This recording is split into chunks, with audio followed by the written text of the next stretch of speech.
नमस्कार viewers, सुष्मिता's classroom में आपका स्वागत है। आशा करती हूँ कि आप अपना और अपने परिवार का अच्छे से ध्यान रख रहे होंगे। आज मैं आपके लिए पाखी की कहानी का चौथा अध्याय माँ का वो रूप लेकर आई हूँ। अगर आपको मेरी कहानी अच्छी लगे तो कमेंट और शेयर करना मत भूलिएगा तथा मेरे चैनल को सब्सक्राइब करके बेल बटन को प्रेस करिएगा। तो शुरू करती हूँ पाखी की कहानी का चौथा अध्याय, माँ का वो रूप। खेलने में तो पाखी बहुत माहिर थी, चाहे वो स्वर्ग नरक हो या लंगड़ी टांग, कड़क को हो या चेन चेन, टिपी टिपी टॉप टॉप हो या खो खो, बास्केटबॉल हो या बैडमिंटन, और कुछ नहीं तो रेस में दौड़ना ही सही। यहाँ तक कि वो लॉन्ग जंप और हाई जंप तथा रस्सी कूदने में भी बहुत एक्सपर्ट थी। मजे की बात तो ये थी कि साल भर उसके दोनों घुटने छिले रहते थे, पर उसको इसका कुछ भी एहसास नहीं था। उसके विद्यालय में भी प्रति वर्ष वार्षिकोत्सव में खेल कूद के विभिन्न प्रदर्शन हुआ करते थे। पूरे जिले में उनके इस वार्षिकोत्सव की बहुत चर्चा थी। वार्षिकोत्सव में होने वाले सारे खेल कूद के प्रदर्शन उनकी प्रधानाध्यापिका सिस्टर कैरेसिया, विद्यालय की खेल अध्यापिका कुमारी मंजू पांडे के सहयोग से स्वयं सिखाती थी तथा प्रदर्शित भी करवाती थी। वार्षिकोत्सव देखने जब उसकी माताजी उसके भाई को लेकर आती थी तो उसका भाई अपनी बहन को मैदान में देखकर इतना बावरा हो जाता था कि उसको रोक कर रखना बड़ा ही मुश्किल हो जाता था। सिस्टर कैरेसिया का व्यक्तित्व बहुत आकर्षणीय था और उतना ही मिस मंजू का। कॉन्वेंट के वो अनुभव पाखी के लिए अमूल्य हैं।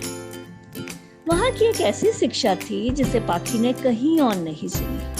उनके विद्यालय में प्रातः प्रार्थना सभा से पहले एक घंटी बजती थी जिसका नाम था सेल्फ कंट्रोल बेल, अर्थात अपने आप को नियंत्रित करने की घंटी।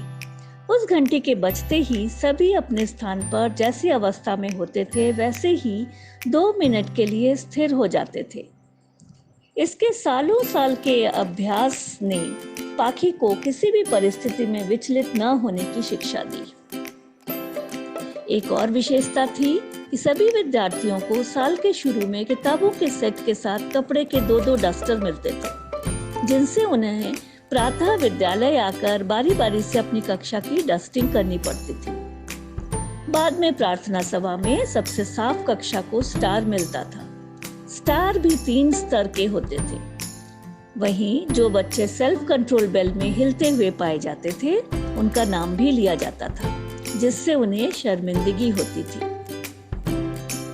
उसके विद्यालय में प्रतिवर्ष एक फॉर्म दिया जाता था जिसमें 30 टिकट होते थे। उन टिकटों को बेचकर डोनेशन इकट्ठा करना पड़ता था। अधिकतर टिकट तो पाखी के माता पिता स्वयं ही खरीद लेते थे।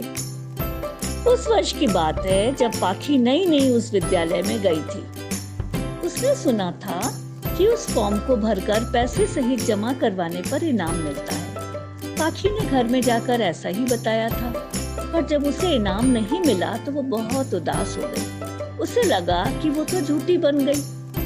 तब ईश्वर ने उसकी मदद की। वो ये देखकर आश्चर्यचकित हो गई कि उसके डेस्क में एक बोर्नविटा का नया ग्लास रखा हुआ था, जो उस समय बोर्नविटा के साथ फ्री मिलता था।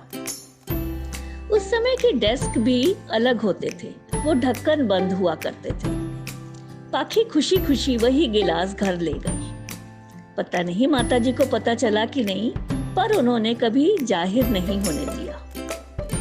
पाखी अपने माताजी को माँ और पिताजी को बाबा पुकारती थी।